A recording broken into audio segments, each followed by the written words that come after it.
Welcome to the Real People, Real Business Show. My name is Stephanie Hayes, and I'm a business strategist that helps mature entrepreneurs design their wealthy exits.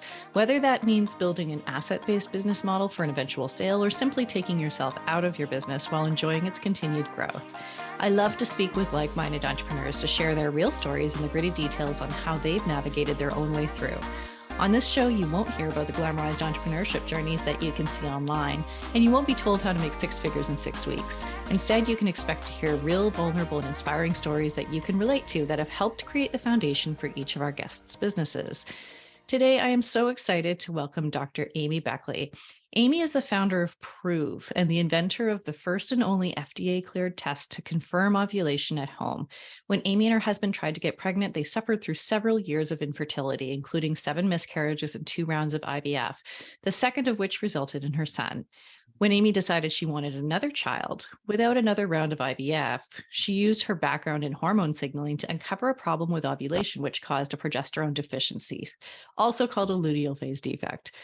With the help of an inexpensive progesterone supplement, Amy and her husband were blessed with their daughter, and Amy invented the original PDG test in her basement to help women identify problems with ovulation at home, and started selling them in plastic bags on Amazon with a $50 logo from Upwork.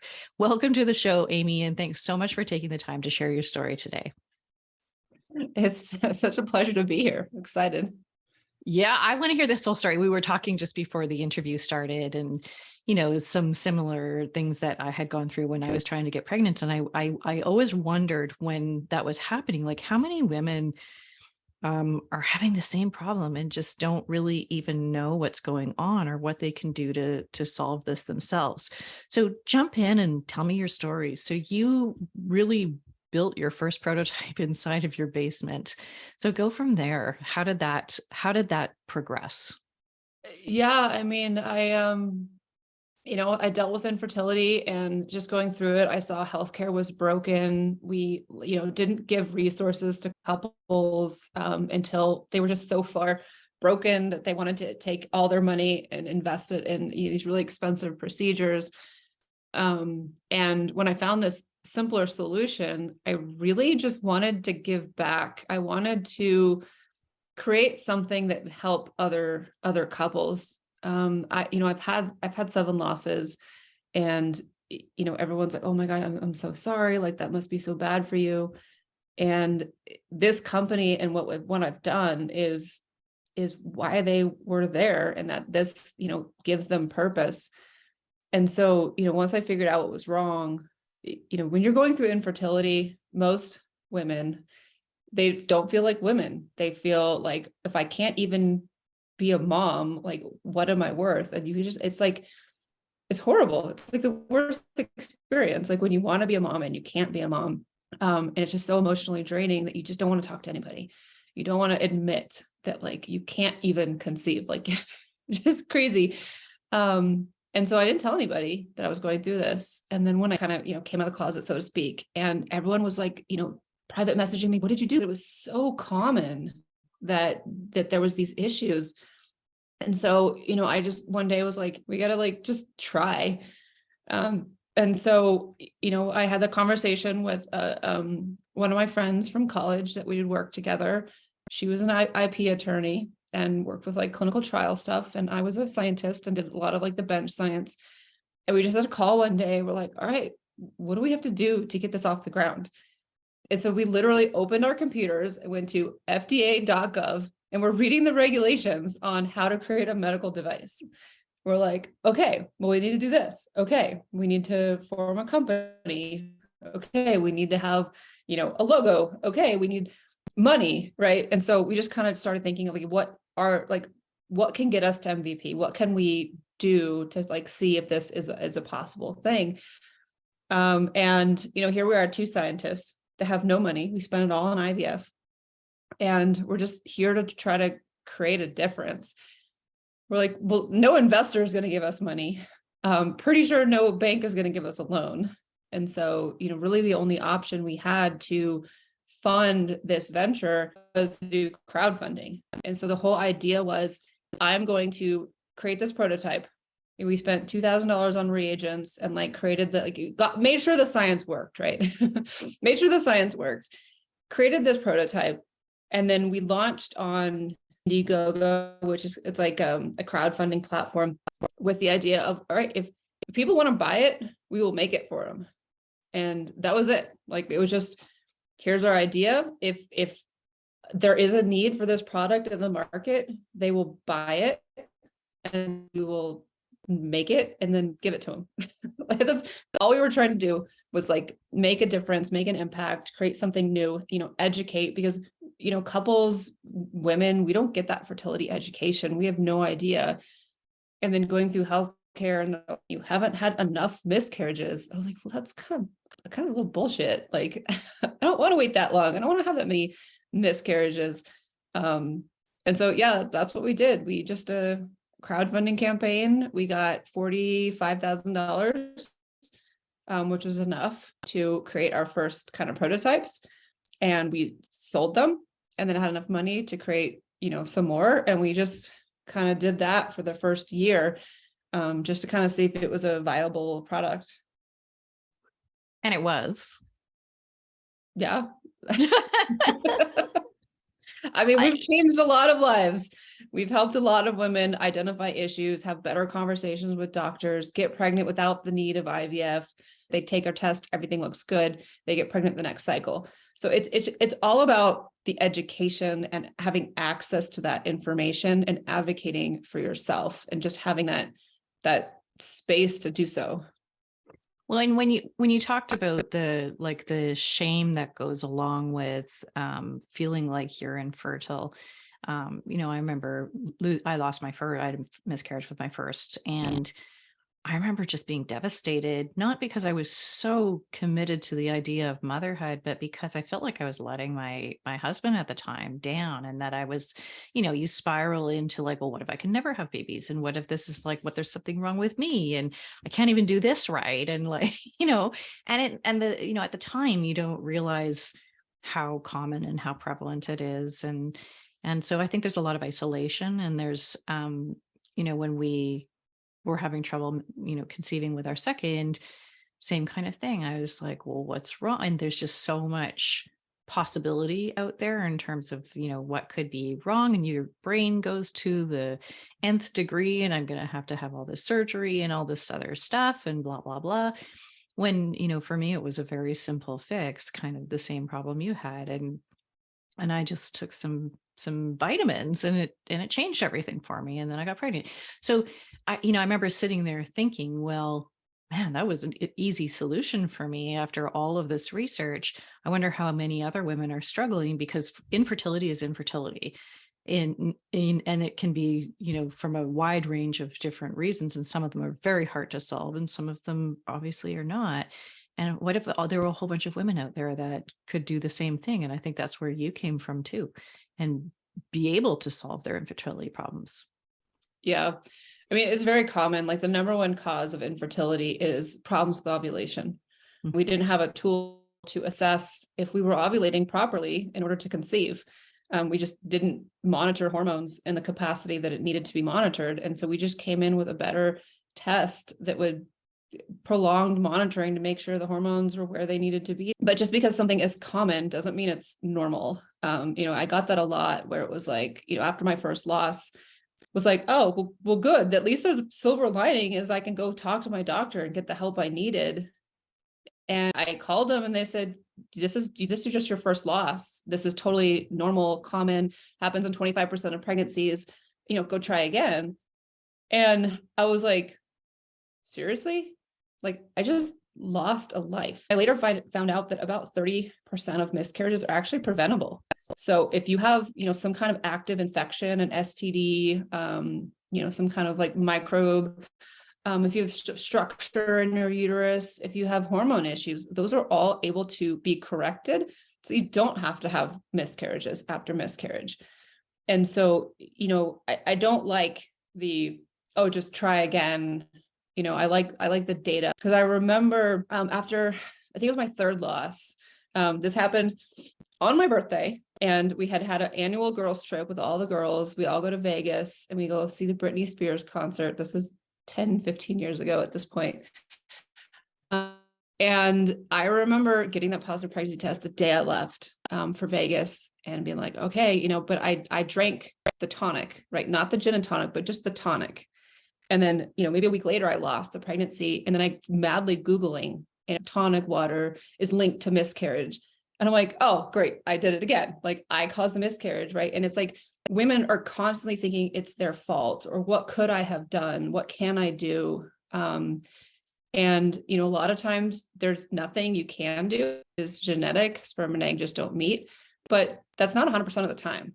And so anytime we can help women understand their bodies and understand what they're going through, give them that data, is so empowering to kind of be back in control and at least have some answers to things that we don't understand. We call it the pit of despair, right? So women, every negative pregnancy test, it just goes further and further deep in this like hole. And so if we can provide as much screening and data on the front end, it helps them be educated to make the right decisions. Because the worst thing is, not knowing and not having any information, because then it just feels like you're spiraling out of control and you don't know where the ending date is. Yeah, I mean, I know that there are statistics out there, and I know that they're meant to try and like help people feel like it's normal to have a miscarriage. But when you boil it down, every single person's experience is traumatic, right? Even if it's a common thing, or like there are a lot of people who have them, it's still your experience. And I think that it's still worth trying to figure out how we can possibly, eliminate even a handful of them, so people don't have to go through that, because it's a trauma, right? There's so much that goes on when it happens. No woman has a miscarriage and she's like, oh yeah, there we go, I'm one of 25%, right? No problem, we'll just try again. I know we always tease it in our company that if a miscarriage happened to a man, it would have been solved, a long time ago. Yeah, absolutely. It's a complex thing. So back up a bit. What was your background before you started up Proof? I was a scientist. I worked on vaccine development. I did breast cancer research. I just really, really loved how things worked and what happens when they don't work. I thought I wanted to be a doctor early in my career, but I volunteered in ER and about passed out when I had to hold the guy's hand while doctors giving stitches. So I kind of turned my focus towards, okay, how can I have that impact, but instead do something on the, medical device or therapeutic drug kind of aspect of it. Being in universities, there's so much amazing things going on at universities, and they're publishing all these really cool papers, but there's very few people that are taking that really cool knowledge and translating it into products. So it wasn't like nobody had ever thought of it. It was like, oh, this new thing with this new hormone. It was all this beautiful research talking about how the hormone can confirm ovulation, and sustained elevated or levels are needed for pregnancy. And here's the values that you need. There's all this beautiful research, but there was never a product. It was never translated into something that people could actually use. And that's where I wanted to step in and do that and actually create something, out of just scientific literature, because, people aren't doing that as often as they should. Our product name is Prove, but the company name is MFB Fertility. This whole premise of, if you guys aren't going to do it, I will just go do it myself. Like, I don't need you to tell me I can and cannot do it. I'm just going to do it. I'm going to open up the FDA website. I'm going to get some money. I'm going to, register my business. Like, there's nobody there to stop me and say, you can't do this. And so, you just got to have grit. You got to say, no is not an answer. It's, let me find a different way in, a different door. But yeah. So what's the reason? Like, there's so much research going on in the universities, and how much of it just doesn't see the light of day? Jesus, I think like 99% of it. It's different skill set, right? Scientists are scientific, right? They like to solve questions, like scientific questions, and get answers. And they, oh, this is the mechanism, this is what causes cancer, But then like there's a whole other mindset where it's like, how do I take this science into product, right? That's a totally different frame of mind. And usually a scientist is not a business person. Like it's like different halves of the brain or something. And so after I dealt with infertility, I had my daughter, I started thinking about like, okay, how can I, create a product or something? And I was a faculty at Kansas State University. And as part of being faculty, I would get tuition credits. And so I worked towards my master's at lunch and at night. I just took each class with the premise of like, okay, how do I translate this class into a fertility business? And like, it seems so logical to me, right? Like, oh, the finances and the supply chain and like, the marketing, like you need to know your market, you need to know how much they're going to spend, you know how to price things. And so being able to take my scientific brain and like sit in an MBA class and learn the business really helped me create, the whole idea and the pricing and what it was going to do, how it was going to work, which, a lot of scientists, they just don't have that skill set. And so a lot of that really cool technology just gets stuck in university oblivion. Yeah, I did an MBA, Management of Technology MBA, and the intention of the program was to take really technical people who, live in that really technical world and help them get the business skills to be able to innovate and to be able to turn all of this sort of knowledge into. And when I worked at the university as an entrepreneur mentor, it was the same kind of thing. Like there was so many people coming out of the academic community that had ideas or that had something that they wanted to bring to fruition, and they needed that sort of catalyst to bring them through to, they would get some education around business, and then they, had this group of mentors that would take their idea through to fruition. So I think you're right. Like there's this hotbed, and, a lot of the universities could really benefit from having programs that move their academic community into entrepreneurship. And so that was your route. And how long has the business been up and running now? We started the business in 2016. So we're running on, 8 years. Seems like just yesterday, but apparently it's 8 years. And so tell me about growth. So what has growth kind of meant to you? Growth is, bigger impact. It's, helping more people. It's making sure that people know about the technology, making sure we offer the right products. We started off as simply testing one hormone. And, when we had that in the market, we were just constantly screening what people were saying about it and what they were using it for, and, all this stuff, which is also an interesting thing, is why we developed the product is not what our initial users were using it for. And so, that kind of insight was like, interesting.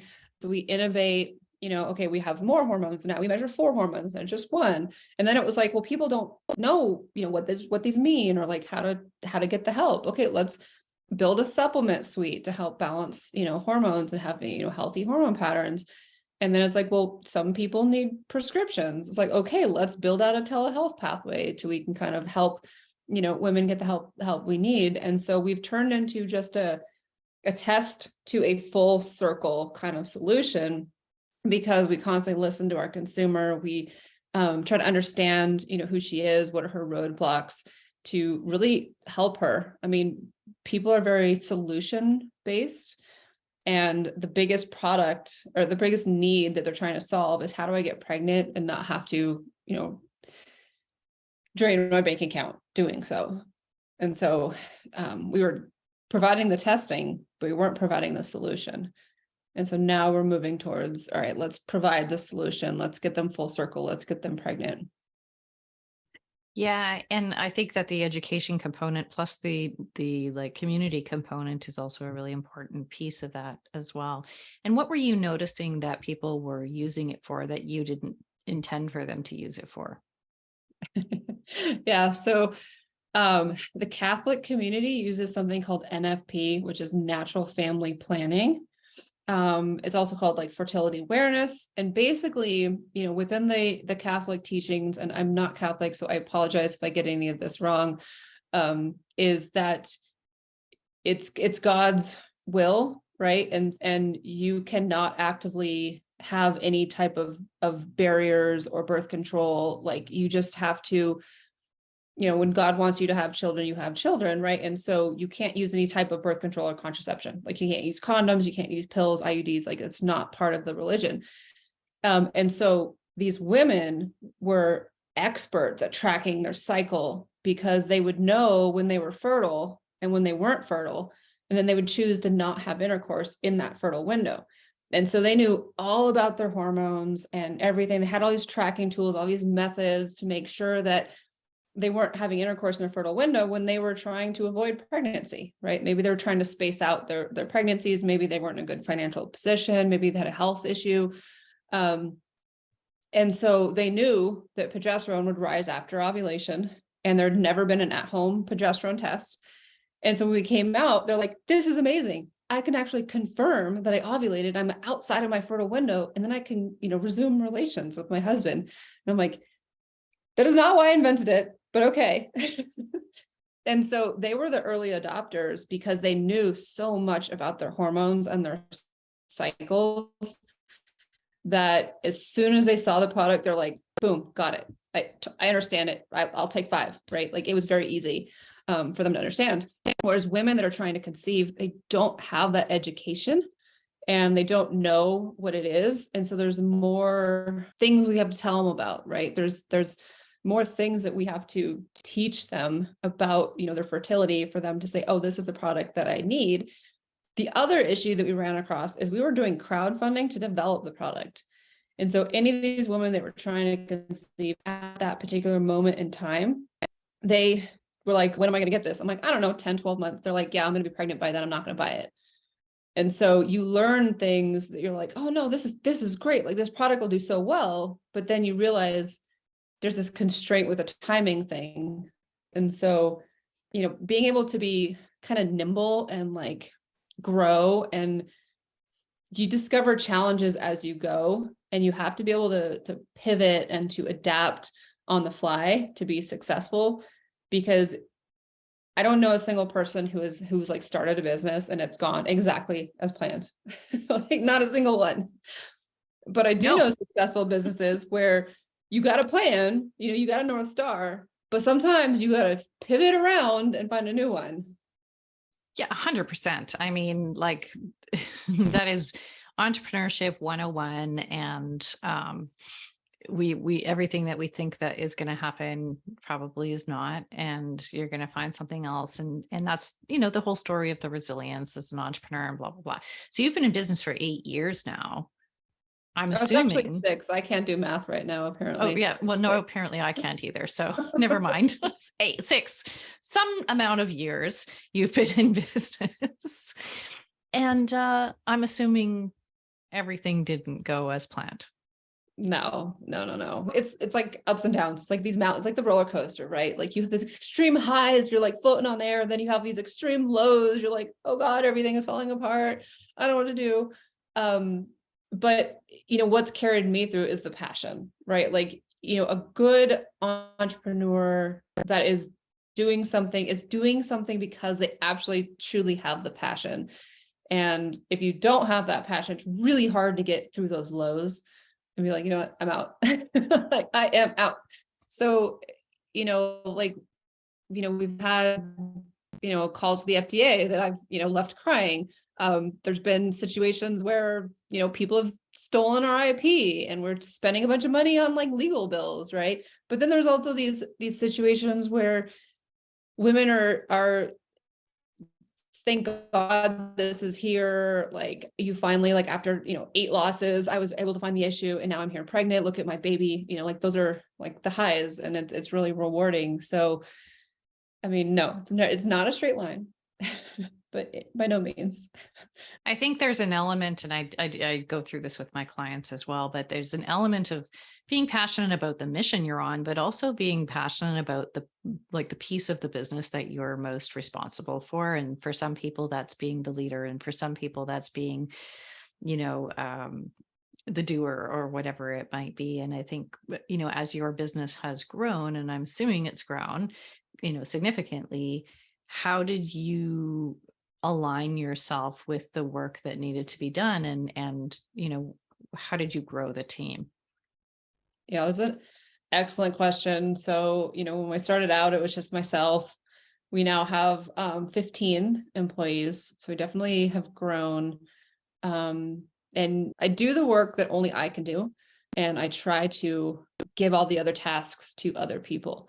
So, I'm the scientist. I'm the public face of the company, right? So I do a lot of the Instagram stuff, and I do a lot of the education and write blogs and help with the product development, of course.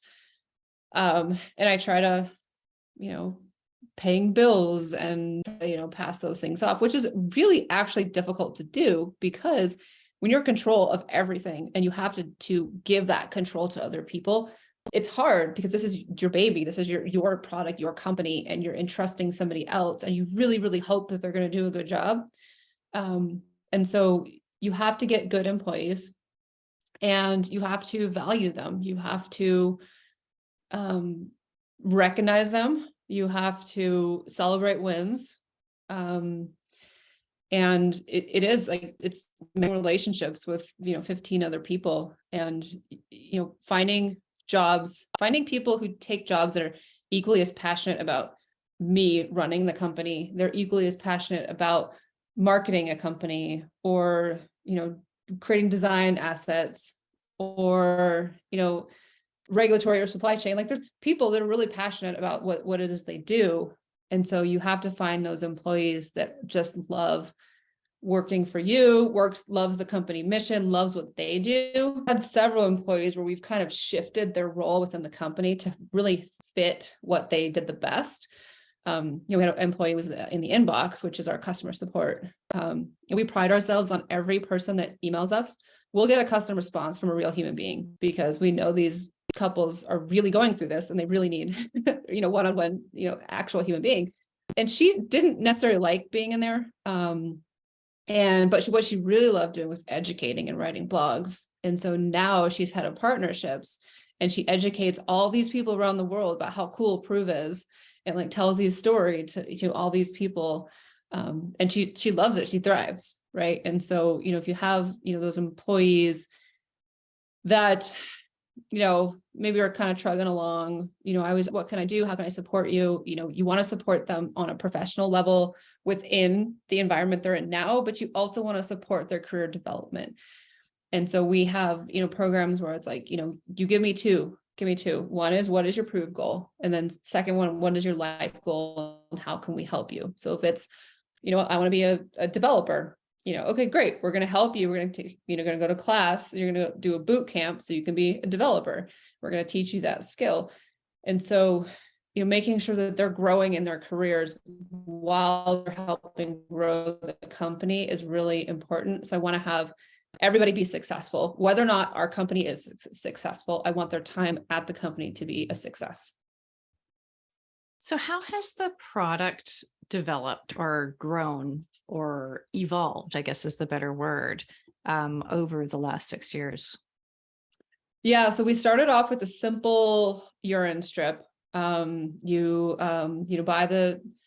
used to buy it in the plastic bags off Amazon. Now we have a fancy box. But you buy the strips on Amazon, the website, and then you collect first morning urine, you take a test, and it was a visual read. So 1 line was positive, you had enough hormone. 2 lines was negative, you didn't have enough hormone. And it was very, easy. What we've done is we've evolved to creating an app. scan it, it tells you when to test based off of your unique profile, and then it tells you how to take a test, and then you use a phone camera, you scan the results in, it reads it, stores the values, and then it builds the entire protocol. And so you have a hormone report at the end, which will flag you for potential issues that then you can, go and talk to your doctor, you can go through telehealth, whatever, to get it fixed. But it's basically automating the process that was very manual. Like, okay, was that one line or 2 lines? Okay, did I test on the right day? I don't know. To, just being very easy to do. Everything's logged in your phone. You got a nice report at the end. You get suggestions on kind of what to do next. We don't measure just one hormone now. We measure 5 different hormones.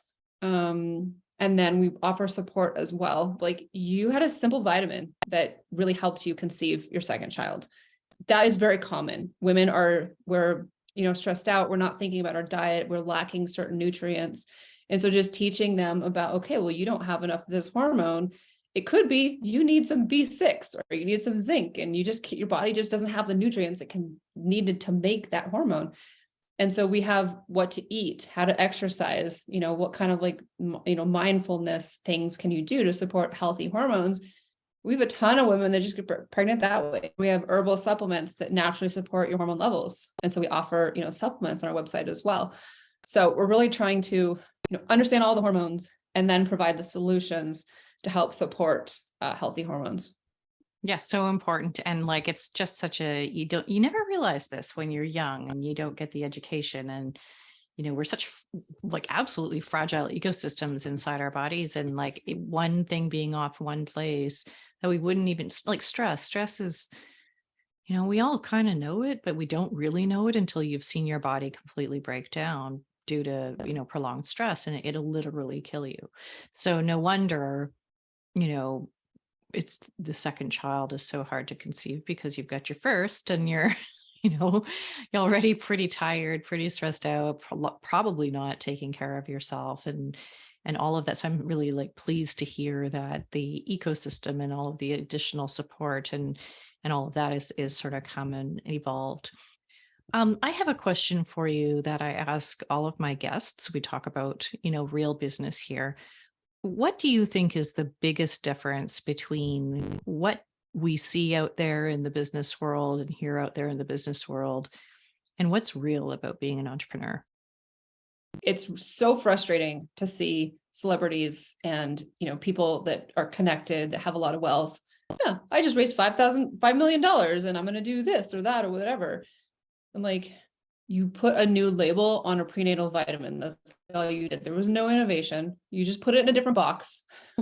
It's a branding play. And it's so frustrating to see these people in power that have the money not do anything innovative. They want to do something easy. They want to show that, or these celebrities with these brands, look at my new shoe and how many billions of dollars, because I have the Beyonce brand or whatever it is, or the so it's that's really frustrating is to see just how much money is wasted. And the true innovation comes from the entrepreneurs. The people who need the money don't have the money. And that's really hard, but truth. And what I'd say to other people in this position that are trying to get their businesses off the ground, that don't have the money, they don't have the funds, but they have a really, really good idea. Get in, network, you go to local entrepreneur networks. There's usually small business associations with, angel networks put on events so they can meet founders, and build your own kind of network to do that. And then if you just do your thing, people will take notice and they'll start coming to you. We just did our thing, and we just wanted to help women, and we created these products, and we just did what we needed to do. We got FDA clearance, we got, patents. We were just kind of, doing what we needed to do. And people came to us and said, we want to invest in you. We want to give you money. And it wasn't because of who I was, but what our product was and what we were doing. So it's really frustrating. So I totally understand. But yeah, the biggest advice is funding is really, really hard. It doesn't just appear, and people don't just, rain money on you. You got to work at it, and that is relationship building, and it takes a while. So the sooner you can get out there and build those relationships, the better. Yeah. And you got to hear a lot of no's, and you've got to like really keep at it. Yeah. And it's not just hearing a no, but it's in taking the no. Why is it a no? And either changing it or saying, I'm talking to the wrong person. Let's talk to somebody else. Or, you know what? They actually did have a really good point. I need to fix that. Yeah. Yeah. Oh, absolutely. I think it's all good information, right? And if you listen to our episode, I think like maybe three episodes ago, we had an interview with a lady who is the CEO of Lighter Capital. And so this whole accessible capital and revenue-based financing is a whole new, there's more and more options becoming available that are more accessible than before. So you got to keep at it, and you got to explore all your options. I love that. We're coming up on time. Can you let our listeners know how they can find you? Yes, we are at provetest.com. So proovtest.com. We are also on Amazon. We are available in US, Canada, Australia, UK, EU, hopefully worldwide, working on it. But yeah, those are the two. We're on social media. It's at ProveTest. We have a really amazing Facebook community. So if you are a woman struggling and you need some support, some education, it's Prove User and Support Group on Facebook. It's a great community of about 10,000 women. We have a great inbox, wonderful women who, if you have any questions, they'll one-on-one answer your question and get you the information that you need. So happy to Awesome. support. I would have been so grateful for that when I was trying to get pregnant, and now I've got a 6-foot tall 12-year-old. So apparently he grew okay. All right. Well, I've loved this conversation today. We're going to wrap it up. I'm so happy that we had the opportunity to chat with Amy today to hear more about how her business came to be, her experiences along the way, and what the future of her business entails. Thank you for tuning into this episode of the Real People, Real Business Show, where we get the real entrepreneurial stories and journeys that you can relate to. The show notes, resources, and links from this episode are available on my website and social media platforms. If you have enjoyed today's content, I'd love for you to give us a review on whatever platform you're on to help us share these genuine stories with an even bigger audience. Until next time, keep building, keep dreaming, and keep being real.